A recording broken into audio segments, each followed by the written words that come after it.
reclaim and remember those parts of yourself. It isn't that you've lost them forever.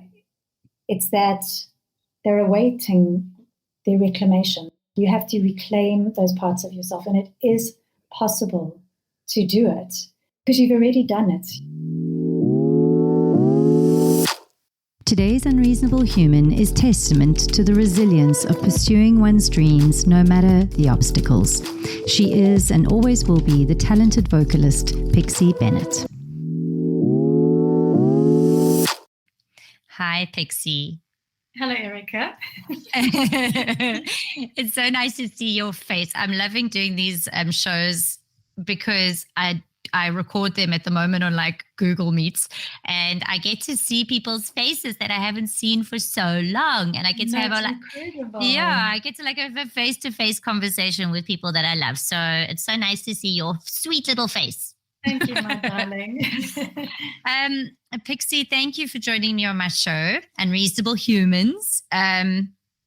I have really loved inviting people onto the show that I want to share with the world. You're one of those people. I've known you for a long time, and we've worked together. We've been friends together, and I think you've got such a lovely story. And you're just one of those human beings that I find very inspiring with your attitude towards things in life. So I think that you can really teach people a lot. And so, I appreciate that. So with that, I would like to start chatting about your story. So Pix, you're a singer. That would you say that singing is your passion? Definitely. I think it's also been the light for me, like the light of hope, really like the driving force through my stages of my life. But the thing is that often it's taken a backseat to so many other more practical things. And you'll understand this, but you have to fall back in love with music sometimes because it's attached to the music industry. And sometimes that music industry can kind of dampen your passion. So in going away for such a long time and not performing live and doing music live and releasing as much, I came to that place where I could fall back in love with music again and reconnect with it as my passion. Yeah. So tell me, when did you start singing, Pix? How old were you? Yeah, early days. I mean, I was Mary in the school play. Cute. Yeah, I was always a big personality, a little person, but a big personality. So it was something that it was clear was a gift from an early age. I was good at it. So I was encouraged throughout my life. And then I think it really broke, let's say I broke out into the public arena when I was about 16 or 17. I was in the National Youth Choir of South Africa. So there was quite a great foundation to start performance from, because you could really understand music and how to use your voice. Mm-hmm. And it also was a haven for me at school because I could really throw myself into extramural activities like choir and school plays and I shone at that time. So I knew that was something that would be a career for me from an early age. Yeah. And then from there, when did you enter Idols? It was quite a while after that. I think I was about 23. So straight after school, I went to UCT and I studied musical theatre. And a year into it, I wasn't really happy. I felt that it was quite a focus on theatre and not as much on the musical aspect of it. So it just happened that I met this group of people that were traveling to Cape Town to shoot a music video. And it was this like huge African-American guy named Q. And we befriended each other, and he said, these people that I'm traveling with, this guy, he found Ace of Base and he produced Ace of Base's album. Wow. So I was like, he's like, you've got to meet him, because I said I sing or whatever. So we did a track together. we released it in Cape Town, and we performed it at Rhodes House. I don't know if you remember Rhodes House in Cape Town back in the day. I mean, you were a Joburg girl, so yes, I was. maybe not. But there was this Italian man that was there, and he said, you got to come to my birthday party in Italy. So we're like, okay. So I ended up, it was the beginning of a relationship where I got signed to this little label that was based in Ibiza. And I went over to Italy and then went through to Ibiza, and I recorded a very sunset style, like chill house vocals and that sort of thing. Came back to Cape Town and then went back over to Godrum, which is quite an experience. The Halikarnas, it's actually quite a famous little spot in Bodrum. And then landed up in the UK after that. And luckily I'm on a Canadian passport, so I managed to work there. And I was just singing in bars with a guy that I think I found on Gumtree. He was playing guitar. And we were just like doing little shows, but I was working as a cocktail waitress, as a hostess in these private members clubs, and it was quite a rock star lifestyle. We were getting paid a salary, but we were also getting paid lots of tips, and we were getting invited to some very, very rock and roll after parties. And I mean, I was young. At that stage, I was only 19. Sure. So I was overseas for a couple of years, back and forth in the UK for about 4 years. And I really wanted to put down some roots. So I came back to South Africa and I started playing with an ex-boyfriend who was quite a well-known musician in South Africa a long time ago. So we were doing some shows together and I started my own band. And this Idols thing was going on. So I was like, everyone said, enter Idols. And I thought, I don't know, like, what if I go and I get, I don't even get through to one of the rounds, like I get eliminated before, whatever. So I didn't tell anyone, and I went and I stood in the queue for a whole day, and to cut a long story short, I ended up making it to the top 7. So it was a wild ride. Wow. It had its pros and cons, the Idols experience. But what were they? Tell me. So because I had done house and I had been in music and a musician and played in bands for I don't know, like 5, 6, 7 years up until that point, it gives you the impression on Idols that they make you, you're just this lone stranger that sings and they bring you onto the show and suddenly they make you a star, and it's also very pop, very clean image, very family friendly, lots of children look up to you. So it's quite different from that club lifestyle and environment. And, I think I really saw how it was a con versus a pro later on in life when I decided I wanted to get back into house music and I wanted to start playing with you and with Leah and with Afro House guys. And people were seeing it as if I was kind of trying to just get into any market that was fashionable to be in, So they didn't take me seriously. It was hard because on the one hand, the other musicians within the South African music scene, they've worked their way up. And Idols, suddenly you have a musician that's a star or whatever, and now you expect to be doing shows. And these other musicians are like, hey, you haven't earned your stripes. You haven't sung in 100 bars like us. You're not a real musician. But as we connected more with the music industry, people understood my background. And so I was constantly just meeting that barrier and having to break through it.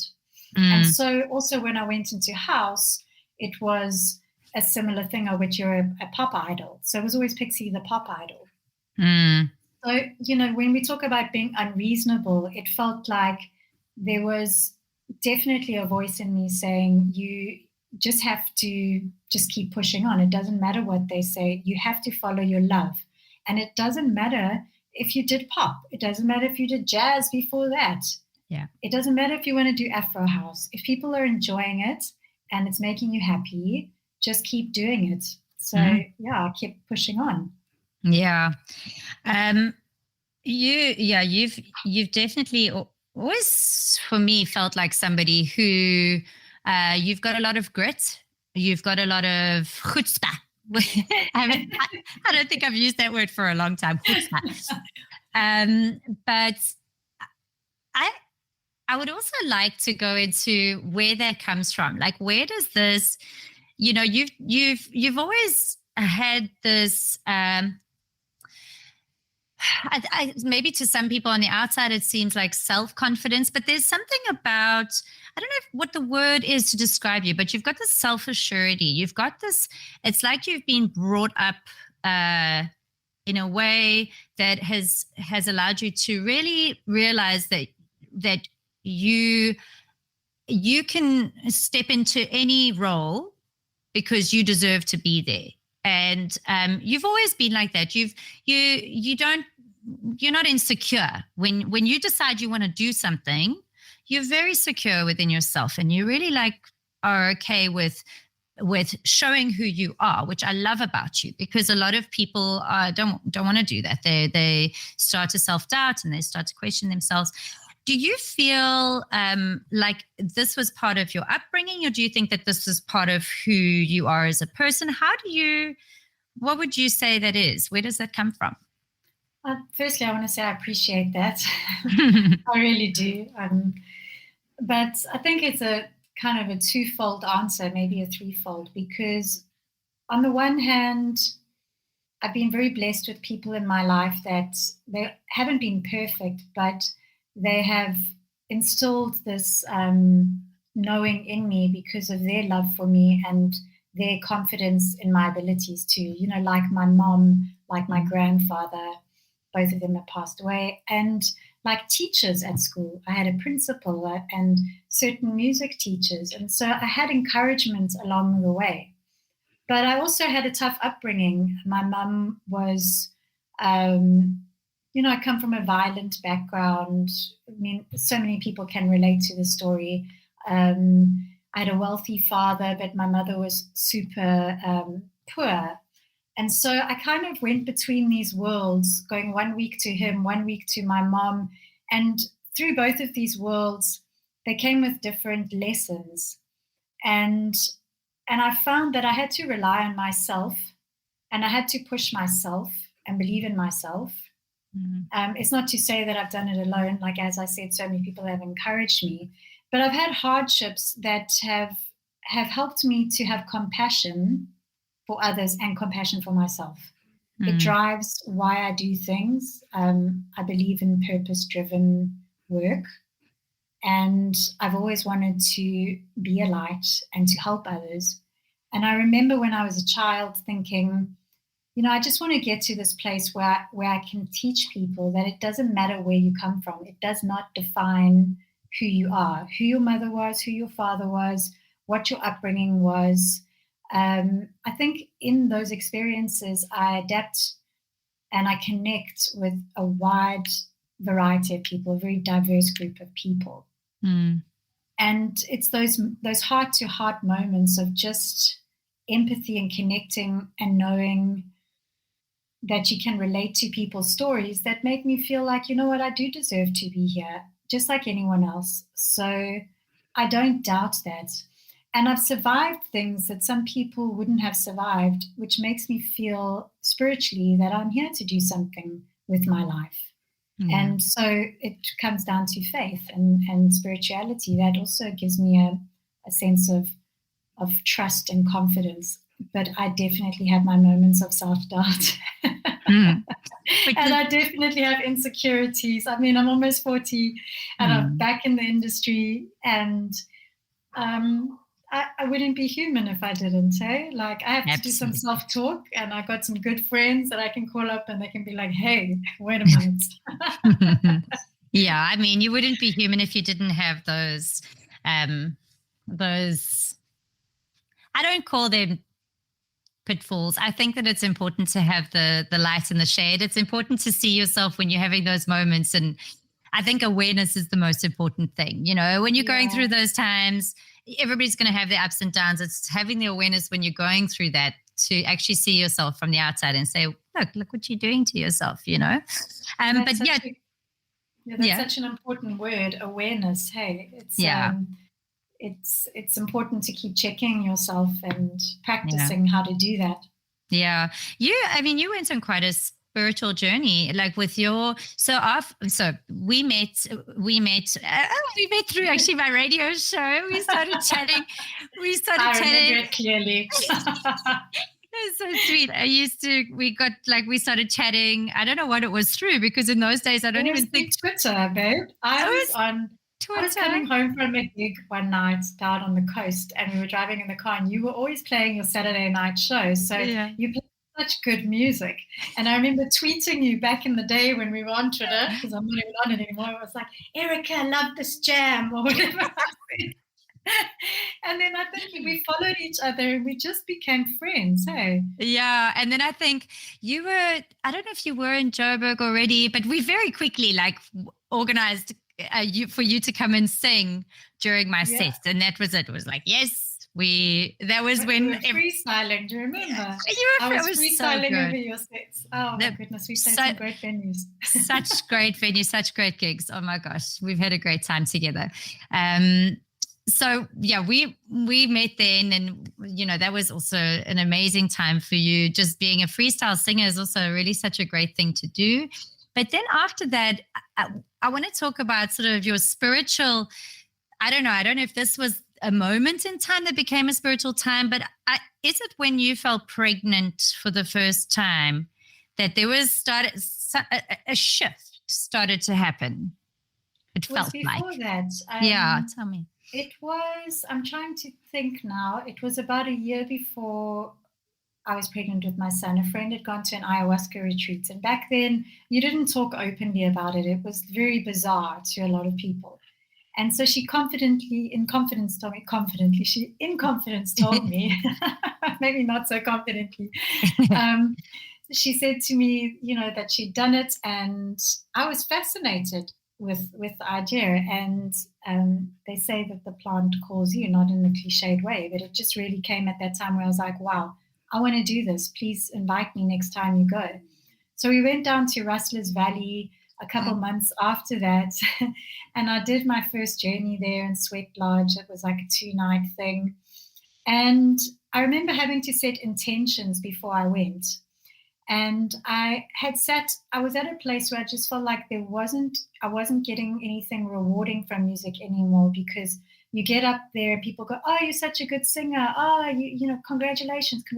And I was like, that's not why I'm doing it. I feel like there has to be a deeper purpose to singing music, especially because my music at that time, my lyrics weren't like very conscious. They were just, whatever. Like, they were great, but not kind of, not conscious lyrics. So I was questioning why music, what they say music heals and is a vehicle for healing, but I didn't feel like I was showing up in that way. And I was also partying a lot and living my best 20-year-old self, whatever. And my mum had also passed away before that. So I'd had some shifts in my life. And so, that's when it actually started. And then things just slowly started to change after that. I looked at myself differently. I looked at the world slightly differently. And it sets on I think I did a couple of sessions before that. Then I fell pregnant and I didn't do any more for a while. I probably did about 10 in total in the last 10 years. I went quite deeply into plant medicine and into San Pedro and microdosing and researching it and all of that. And I also got very into Buddhist fundamentals. And I'd been raised in a Christian household, originally a Catholic family. So there were things that were taboo. This was considered the occult or something that was viewed in a negative way. And for me, my experiences in life just weren't aligning with that anymore. And I was like, I just need to know what else is out there so that I can decide what is right for myself. And then I discovered raw food, superfoods, which ties in with the journey of the spiritual path, because I realized that my body needed needed fuel, different kinds of fuel. So I discovered raw cacao and chia and all of these incredible superfoods that I was putting into my body. And I was noticing a noticeable shift in my energy and in my awareness and in my ability to perceive and react. And I got so into it that I decided, all right, I'm going to be a raw food teacher. And I signed up for the 6-month intensive raw food teacher training with this coach in the UK and a raw food chef. And so it was a chefing thing, and to do workshops and wellness retreats. And I wanted to just bring music into that space in a healing way and start helping people to transition, to slowly swap things out and swap things in. But in doing that in my own capacity, like in healing my body, so many awakenings happened. And they weren't pretty. You know, people think that you have a spiritual awakening and it's going to be all colors and it's going to be this transcendental, incredible moment, when majority of the time it can look like a psychosis. And it can be troubling for your family and for yourself, because it's a tower moment. It's this moment where you suddenly see yourself and your family and everything you've surrounded yourself in a whole new light. And you start to realize that things are not aligned anymore and they have to change. And in changing yourself, you end up changing everyone with you. So it's super disruptive and it's not a comfortable thing. So I wrote that out, and you know, like with yoga and with anything, you kind of go up and down. You have realizations and then you go and you have to integrate them into your life. And I finally got to this place now where it feels very gentle. I don't do plant journeys anymore. I just do breath work and yoga and follow certain texts and mantra practices. And I'm just respectful to everyone's religions. Sometimes I pray to everyone's gods because I'm like, you know what, can I just get my bases covered, please? I'm the Because I same. need all the support that I can get right now. And then, but the children were a huge catalyst for it. I didn't want to bring my past and the things that I'd experienced into behaving in a subconscious way, where I didn't even know I was doing it. It petrified me. I was just like, I have to make sure that I know that I'm not kind of repeating these cycles. And they motivated that change for me, my little ones. Your little ones, you got 2 little boys. How old are they now? They're 8 and 9, almost 9 and 10. Hey? Wow. Sure. Can't believe it. And one of your children is a special needs. Yes, Nova. He's the oldest. Nova means first light, and it seemed fitting for my firstborn. He only showed signs of autism a little bit later when he was delayed in his speech. We were very lucky. We had a GP who picked it up, and then we went through for a couple of years OT therapy, speech therapy, dietitians, different types of schooling. And what was fascinating was that I think the hardest thing in having an autistic child is that you have to grieve the idea that you have for the child you think that you are going to raise and the life you think you're going to raise. It's not so easy to say, yeah, sure, let's have a play date. We'll bring our kids and we'll all hang out. Sensory impulses, inputs creates different mood swings for him, and you just don't know what you're going to get. It was worse back in the day. It's definitely evened out, but basically even your socializing changes. So you have to kind of grieve this idea and really just you learn to love this beautiful spirit and soul that is your child, that is an incredible teacher. Because if there's one thing that a special needs child teaches you, it's to have a thick skin and a softer heart. I think that has been an incredible shift for me is just to be like, I don't care what people think. You can go out with nerves sometimes, and he decides he wants every single Kinder egg in the whole display, all 30 of them, and he'll have a huge meltdown if you don't want to get all of them because he's not sure why he's not allowed the whole thing. And he'll cause a huge scene in the shop, and everyone will turn to look. And in the early days, I used to feel embarrassed. I used to be like, oh my gosh, my kid's having a meltdown. Oh no, please, don't look at me. And now all I care about is making sure that he sees me, I see him, we speak to each other, and I've got his back. But, not to care what people think. And the funny thing is that since entering that space, you recognize how compassionate people are. Also, things have changed. People are so much more understanding about what autism looks like, what it means to be on the spectrum. People are more educated, and they are so compassionate and caring. I can't think of one time we've ever had an issue like being out in public where people have been mean or anything like that. Like as soon as they understand these special needs, they're like very helpful. And that's great. That's great. I mean, I think, like you say, our children are our greatest teachers. They really are. They bring to us what we need. And I notice that with my children, they're constantly showing me what I need to learn. And beautiful kids. I know. And so do you. You've got such beautiful children.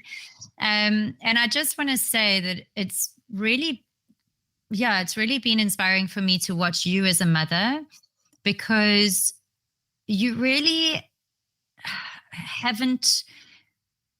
I know when it comes to special needs children, some parents really don't cope with it well, and they don't see past the exterior of, they don't go deeper into what this experience is doing for them on a soul level, and what they can bring to this soul, who's an incredibly beautiful soul. And with you have just taken on parenting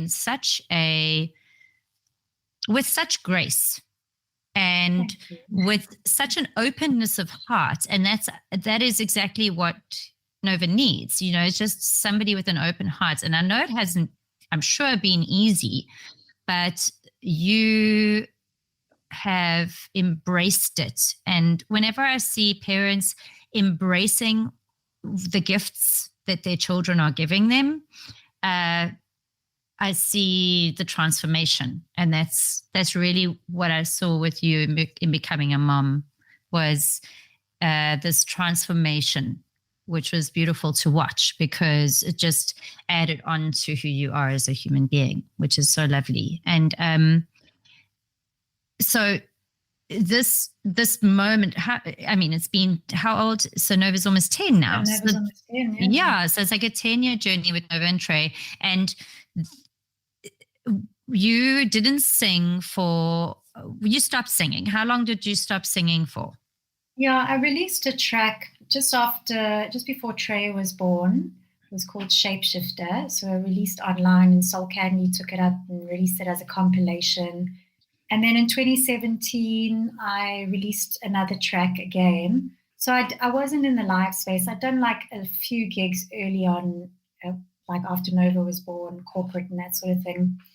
And then a year ago, I had a very difficult time because I'd had this album out with Universal. It was my full-length album, and Craig Massive, my dear friend, produced it, who'd passed away. And so I decided, so it was actually more than a year ago, I decided, you know what, it's out of licensing with Universal. I'm going to put it out onto Spotify and digital myself.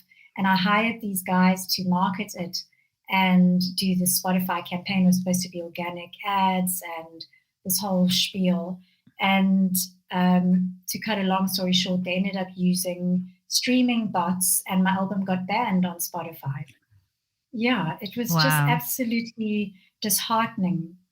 And I really questioned if I even wanted to do music anymore. I was so close to just packing it up and just saying, I'm actually not interested anymore, because you can work for years, put in so much money, and you hire one idiot and it takes your whole thing down like a house of cards. It was just devastating to watch. I'm sure. And so, I just decided, fine, I'm not going to push getting this album out. And I picked up my guitar again after so many years. And I was like, I'm going to learn how to play this thing again. I started putting videos up on Instagram, which I think got like 200 or 300 views. It was hardly a viral thing. But it forced me to show up on camera and to just put myself out there in a vulnerable way, that it wasn't perfect, and redo my songs, my dance tracks in acoustic versions, and you just interact with people and find the love and the passion in the music. And it goes way back to when I first started playing guitar. That's when I really could, love music again. So, and then I got a gig about a year ago. Remember Mike Kennedy? He did an event. He did an event out in the Karoo in the desert, and we got a little set together, me and this guy. We played there. It was great. We had a wonderful time. And then when I came back, I was just like, you know what? I'm not sure.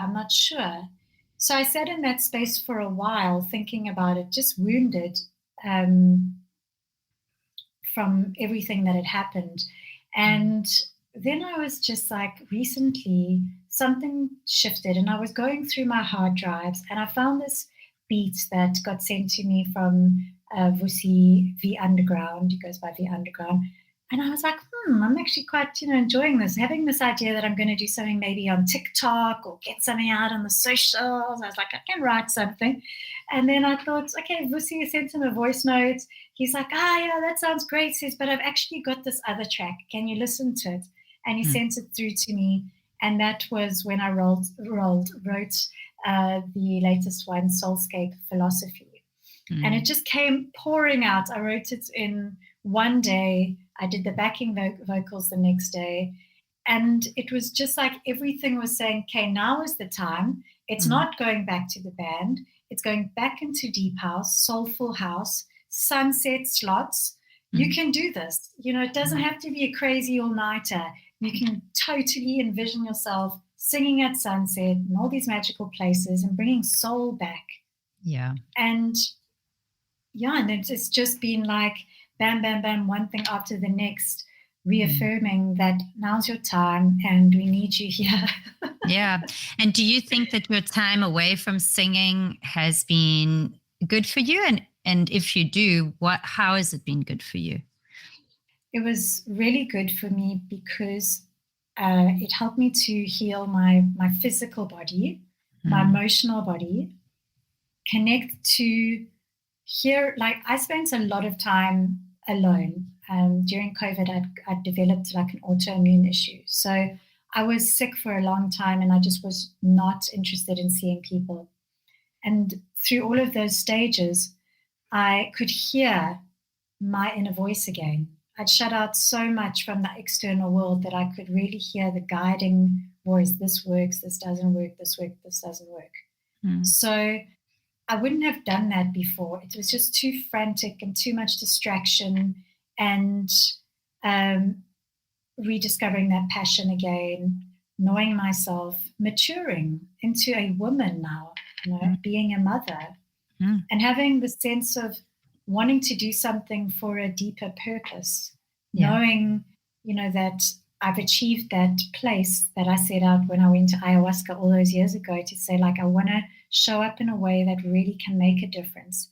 And maybe it's not going to be every time with my lyrics or my music, but when I go out into places, I've got all of these other tools that I've picked up along the way, where face-to-face meetings become more valuable and meaningful. And so you're carrying it through into other parts of your life. So that space and that time away was absolutely necessary. At the time, I didn't think that, but now I can. Yeah, I think we spoke about this the other day, actually, because it happens. I think what we were saying was something about it happens a lot with women, especially when women have children. A lot of the times when women have children, we have to move away from whatever we're doing. I mean, I was a professional DJ. There was no way I was going to be doing that when I had babies. I tried for like 2 years. Yeah, you tried a little bit. I tried, but it was not going to work. But the experience of being a carer for another human being and growing through that and dealing with your own traumas that you've had in your life as you've been growing up, and having to face all your demons through your little children, because they all come up, really grows you as a human being. And when you step back, especially creatively, I notice this a lot with my creative friends, women, when they step back into that creative role again, when it's on their terms, because all of them come back on their terms. They're like, I've given myself to my children. I have done I've given that role to them. I've given everything for them, and I don't regret it. That's something I wanted to do. But now, if I'm going to be stepping back in, I need to be doing it for myself now. So everything is on a much more authentic and very truthful level. And there's something in that person's art form, whatever the art form is, there's for their creative expression that is so unique. And there's a maturity in their work. It's just something that they could never have had before they'd had this experience of being a parent. And so I think we were talking specifically about like singing. You can hear it in your voice. When I heard your new song, I've heard you sing millions of times because you've sang next to me for so long. And just hearing that, first of all, hearing the lyrics and hearing how soulful the lyrics are and how much more sort of connected to self and to a higher expression of being a human they are. And then hearing in your voice, the way that you sing, how much more depth there is and how much more life there is, that you are coming from a different place now. Yes, Yeah. very much so. Like actually physically, like either from the throat or from the heart or from the solar plexus. It's changed physically. So this vessel creates a different sound. Yeah, like I know in my dancing, I was a dancer for many years, and I've only recently started dancing again, like a year, not even a year and a half ago. That.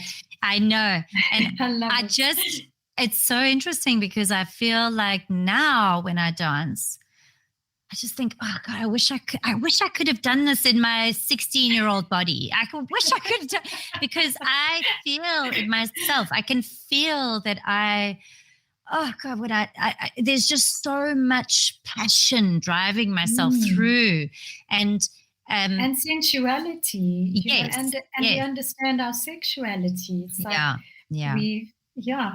mean, I think I'm so excited to see more dancing from you. Well, I don't know if I will be putting much more because I'm very shy. Come on. But I will be. I'm going to carry on dancing. You know that I'm definitely going to do. Excellent. So this new track of yours, I'd love to go into just briefly how the struggle when it comes to this thing called social media, and still having faith in yourself and having faith in your creativity and your art form, regardless of what the social media gods are saying is important. You know, can you talk about that, your experience with this when it comes to social media? What gave me confidence is that I decided to do a content strategy course. So I had a background in public relations, through the music, making connections through media and working at Soul Candy later on.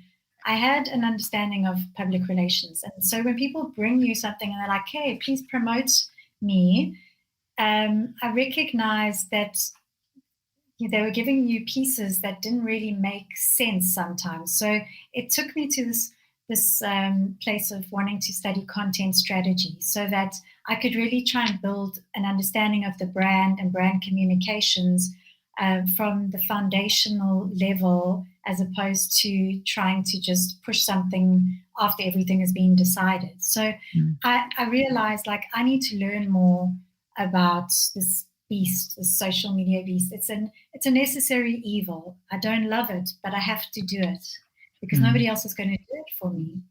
So I studied this content strategy and implemented the teachings for like a year, and I've worked with other clients, and I still do. I think that's what's given me a confidence to test stuff out, because some of my stuff, when I look back, it's so cringy, but I've done it on purpose. I'm like, I'm putting this here and I'm leaving this here, and if you still stick around, then we are going to be friends for a long time, because obviously you're one of my people, you know, because you have to show these. I can't remember where I heard this, but somebody was like, maybe it was even Gary Vee, but there was somebody who was like, document the journey. Don't just come out being like, yo, look at me and this super polished, amazing thing that I've created. It's unattainable to so many people. And the true connection with your audience comes through showing the journey of something. Yeah. So a part of that is like, I also started this thing at the beginning of the year where I'm not good with journaling. Okay, everyone's like, journal. I'm like, nah, I don't know about this. You know, I'm at most, it's like super depressing. I'm like, no. So I thought, okay, I'm going to do video diary blogs. So I started off every single day, 6:00, just put my phone on and just speak to the phone, say video diary blog entry, 1st of January, whatever. And I just talk. And it was a study in, I guess, confidence and self-awareness and watching yourself from a different perspective and coaching yourself to be able to speak to others. It's not something that is natural for me, as natural as people might think. I've had to coach myself. So yeah, I mean, it was every day, and then it was like every couple of weeks, and I'll just pop on every now and then and do a video diary. But there's been certain things I've had to implement and learn over the way so that I can recognize my strengths and weaknesses and go, okay, I need help with that. What am I going to do to get through that? And so this little video diary thing helped, and the content strategy helps. And so if there are ways that you can grow, there are opportunities to help you to turn those weaknesses into strengths, and just you've got to grab them. You've got to try. Yeah. Do you think it's vital for singers, artists to be on social media? Do you think it is a must? Or very, very. It's actually music. In my opinion, it's not about just music anymore. People want to know who's behind the music. They want to connect with the person. It's like personification. Who are you? What are your values? What is your lifestyle? What are your ethics? Like, what am I buying into? Like, why you out of everyone else? Yeah. Maybe sometimes the music's that good, you get a follow, but are you going to have really that kind of purpose-driven, meaningful connection with your audience? Not everyone wants that, hey, Erica? Some people are just happy with that. So it's a personal thing. How do you want to show up, and what kind of impact do you want to make in your communities with the voice that you have? Because if you are one of those people that do want to do something with the voice you have and opportunities you have, then you've got to be honest and vulnerable, and you've got to show up exactly as you are. That's how you're going to get loyalty with people. And that's what I believe that. I'm a firm believer that people are just hating perfection nowadays. You know, everything has just been so, in the past, has just been so curated to the hilt, and just, I think people are just tired. Like it's just so refreshing. I just want to see normal people. And I was off social media for a long time because I just couldn't stand it. I was like, everything looks so fucking perfect, and it's just not. And I would just think like, oh my God, my life is so far from perfect. It's stop like, and I would meet people and think, you look like you are so perfect, and I know you're not, because I know you in person, and it just wasn't correlating. And now I'm finding that it feels like in some ways, social media is becoming more social in the way that people are actually building relationships with each other and actually being a lot more real with one another. And I'm hoping that's the way it's going to go, because there are a lot of lonely people in this world, and connection is such a beautiful thing if we can find it in a positive way, you know? And we see that with TikTok, haven't we? I mean, TikTok is really blown up because I it's don't know, just so candid. I don't go into TikTok. I don't know. You tell me. Okay, so that is what's refreshing about it, is that obviously you'll have people that spend a lot of time doing all the camera tricks and the editing, and you'll have that, but there's millions of people that are just showing up in their pajamas and just talking shit and crying and being real, and that has been so refreshing to see. Yeah. I think also with lockdown and with COVID, people are still recovering. Many people are recovering, and it's unattainable. They can't put out that kind of level of output of work forever. They're burnt out. So it is so nice to be able to have people that you can just chat to and show up as yourself, like on socials. You gotta. It's a mental shift, though, isn't it? Hey, going like it doesn't have to be perfect. Yeah, it's a big, like, I mean, this podcast is a perfect example because, I mean, everything, like I was saying, the audio is really shitty. It's not great. I mean, I'm recording this on like a Google Meet, and I can't expect even if I've got a microphone, I can't expect my guests to all have a microphone. It's not like that. So most of the time, the quality is not great, but the conversations are important. And it's a message. Yeah, it's the message. So I don't know. I'm just doing it messy, and I think that's what people maybe are after COVID. I think that was maybe one of the benefits of COVID, is that people just have realized that it's okay to do things messy and just be real and just totally not have to keep an act, because you can't keep up an act. It's impossible. And I think that's the thing with podcasts. I mean, I can't, if I was keeping up an act, I don't know how I'd carry on doing this. It would just not be sustainable, because I can only be me if I want to carry on doing this, you know? Yeah, and you said you've got to show up as you are. You've got to just show up as you are with what you have. And in time, the more we do it, the more refined things will be. But hopefully we'll never lose that scrappiness, hey? Yeah, I don't want to. I really don't. I never want to lose it. So tell me, Pix, what's next for you? So you've got this single out now. What's next for you, do you think? Or are you planning? What are you planning? Well, I've got I just went to Joburg for the release of the track. I went up to the label up there and we did a show up there. And it was really a very, what's the word? It was I did it, I don't want to say, what's the word I'm looking for? Not calculated, but strategic. Yes. I wanted to make it that, I'm back. I'm here for collaborations. If you want to send me some tracks, I'm interested in listening, and I'm available to play live. It was really one of those kind of moments. So I got what I was looking for. I got, by the time I was home, I got a couple of really positive opportunities on my plate. Great. And it really all involves getting back in studio and writing, and hoping that the right message and the right song comes to me for the people, because I want to sing songs people want to hear and need to hear. So I'm hoping that I can keep it at that level as Soulscape Philosophy, because it's been really interesting to see the reaction to it. Quite a mix of people that are more like on the spiritual path of healing and self-awareness, and from every stage of it, to the bedroom producer, up and coming, Afro house, deep house producers, and guys living in townships. And that's what I love about deep house in South Africa. It's because it is a vehicle of hope, and there's no boundaries. Like, we're connected through the love of rhythm and our African rhythm and soulful vocal and telling a story from a place where we collectively are experiencing the same things on a day-to-day.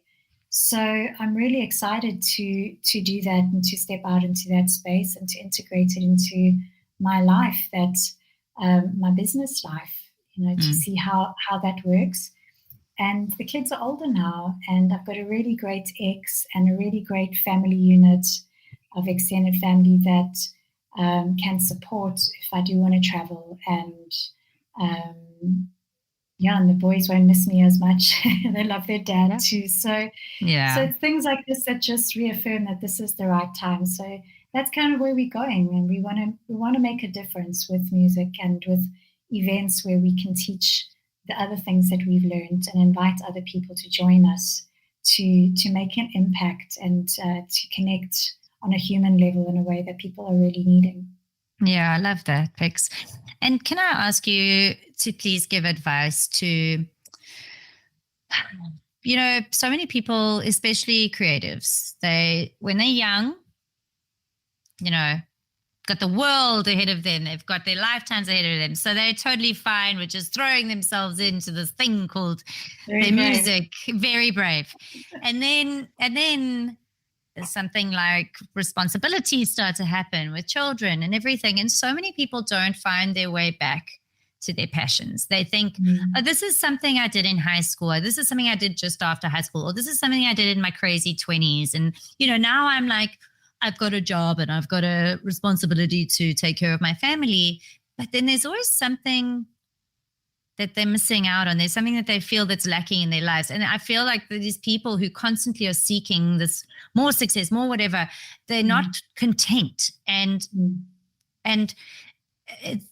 usually it's because their passion, they've left their passion behind. So what advice would you give to people, because this takes being an unreasonable human. Like, you have to be a little bit unreasonable to say, no, it's time for me now to put myself first. I've done this, but it's time for me now. And I'm going to find a way of doing this. You've had to, like you say, you've got to have a support structure, and you've got to have, be okay with the fact that you are going to have to be away from your kids a little bit.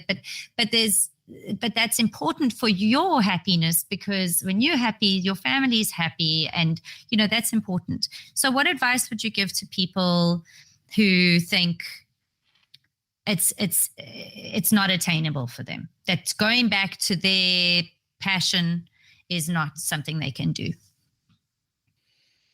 It's a very good question. I mean, what I think is important is that you got to spend the time on yourself.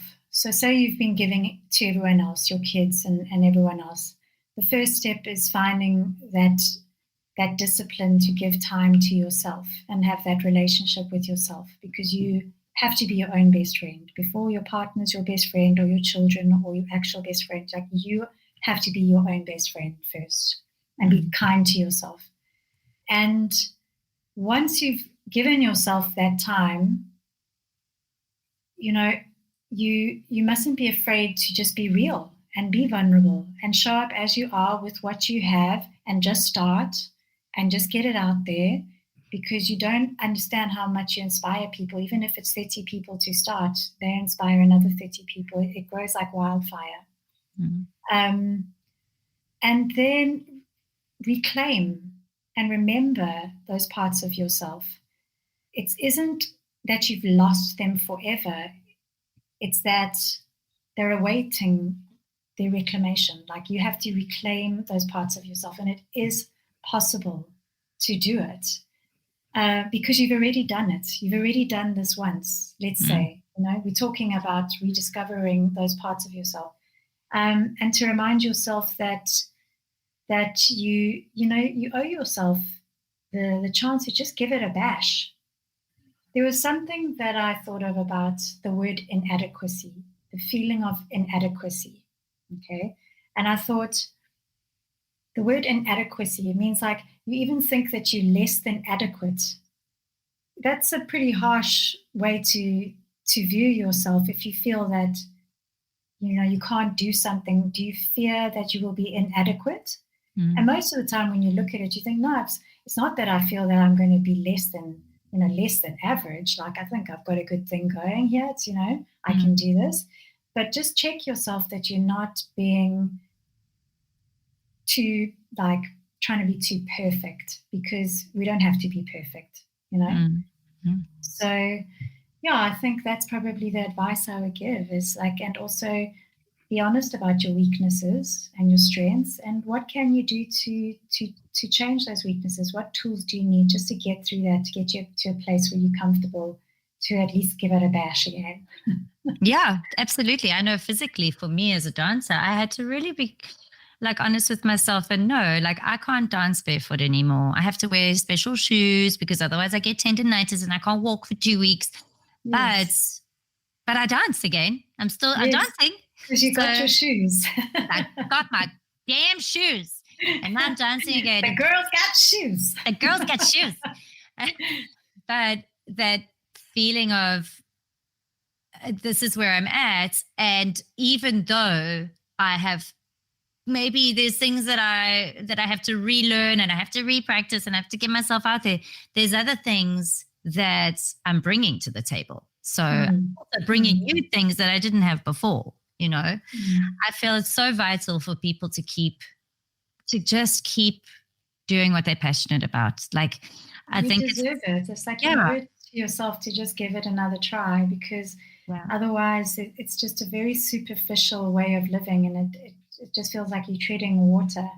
I mean, at least if you fail, you can say, listen, I gave it a bash, Chances are you're probably not going to fail. You're probably going to show up as a more authentic, wiser, stronger kind of leader, because in your age, in your wisdom, people now are like, okay, I'll listen to you. You're an older person. Yeah. my auntie or whatever. So you have the ability to actually influence beyond what you think you might. Yeah, it's true. It's true. I've loved this conversation. I really appreciated you having me on this podcast, my friend. I was really touched when you invited me, and I just want to thank you. It's a pleasure. So where can people listen to your song? Can you tell people? So, they can. If you would like to listen to Soulscape Philosophy, it is on Spotify and Apple and other streaming services. It's just under Pixie Bennett. 2 N's, 2 T's. So Pixie Bennett. And also I am on Instagram quite actively. I've got a link tree on there.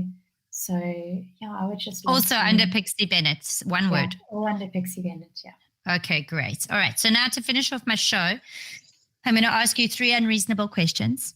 Okay. All right. So my first unreasonable question is, what is your greatest fear? My greatest fear is not having the physical capacity to deal with change. So like, that I will be burnt out or exhausted, or literally just like unable to physically get up and deal with life. Yeah, I love that. What is your most unreasonably magical moment? You can say one. I mean, I'm sure there's probably many, but what is one of your most unreasonably magical moments of your life? Yeah. The birth of both my children is the most unreasonable. To decide to have my kids, to raise my kids. Like, that's to me been one of the most magical experiences. Yeah. You know what I find with children? If you don't have kids at home, I find it crazy that in hospitals, you have this child, and then 3 days later or 2 days later, however long, they give you this newborn child, human, and they just go, here you go. You've never done this before. Yeah. Away with you. Now raise good luck. Good luck. Keep them alive. They're like, we didn't tell you a whole lot of stuff because we didn't want you to be afraid, but it's going to be very hard. Yeah, it's going to be so hard. Nobody ever told you. If we told you, you wouldn't have done it. Trust me, you're going to love it later on. Seriously, I think parenting is honestly one of the most unreasonable things a person can do. It's crazy. Anyway, I love that. Yeah. Okay, my last question is, what is your definition of an unreasonable human? going against the grain, going against what everyone has told you you are capable of doing or you're not capable of doing or what you should be doing, and going against the grain. That is what unreasonable is. Yeah, it is. That's what it is. And you're one of those, which I love. Thank you, my darling. And you're very unreasonable. How can I even reason with such an unreasonable human being? Oh, my friend, thank you so much. This has been such a great conversation, and I can't wait to see where the singing takes you. And I'm so glad that you're doing it again, because you've got such a beautiful voice, and besides a beautiful voice, your songwriting is just on another level. It's so beautiful. You are such a poet, and I'm so glad that you're sharing that with the world again. And I can't wait for people to go and listen to your new song and to listen to all your other songs, because you deserve to be heard. So thank you, my friend. Thank you, my darling. Mwah. Bye. Bye. Well, that's it for today's episode of Unreasonable Humans. Thanks so much for joining me. Please follow the show wherever you listen to your podcasts, and remember that a great rating goes a very long way to support the show. Until the next one, bye.